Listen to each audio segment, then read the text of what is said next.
Приветствую вас на канале Бурмикс, с вами дядя Миша.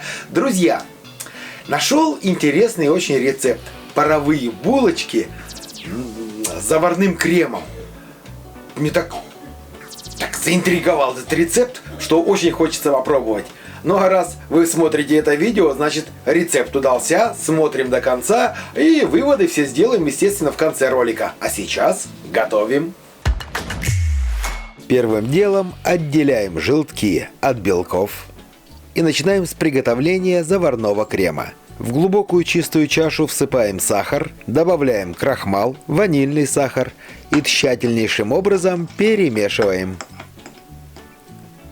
Добавляем желтки и перемешиваем до тех пор, пока не образуется однородная масса.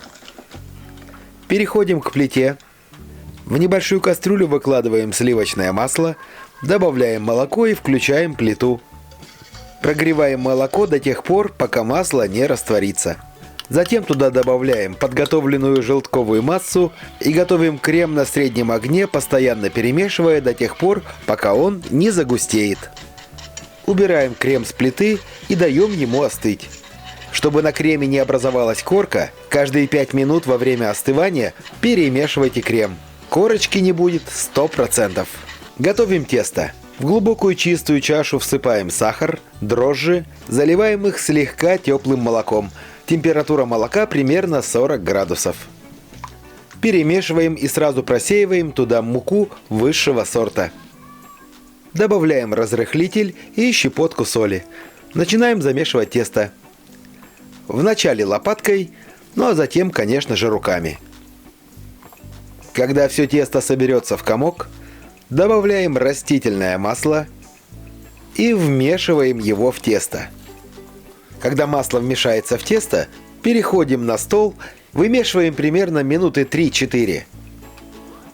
Вначале подкатываем тесто в шар, потом делаем вот такую лепешку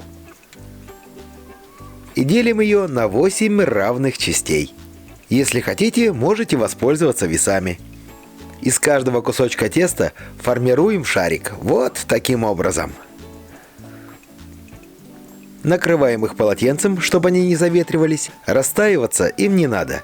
Берем по одному шарику. Руками формируем лепешку. Но размер у нее должен быть... Вот если взять кружку, то лепешка у вас должна быть на 1 сантиметр больше дна кружки. В центр лепешки выкладываем заварной крем. И формируем булочку.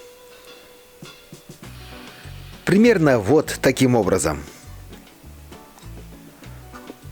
Получается вот такая вот длинненькая, красивенькая булочка. Каждую булочку выкладываем на кусочек пергамента для выпекания, чтобы в процессе приготовления наши булочки не слиплись, ибо они очень сильно увеличиваются в размере. Переносим булочки в пароварку.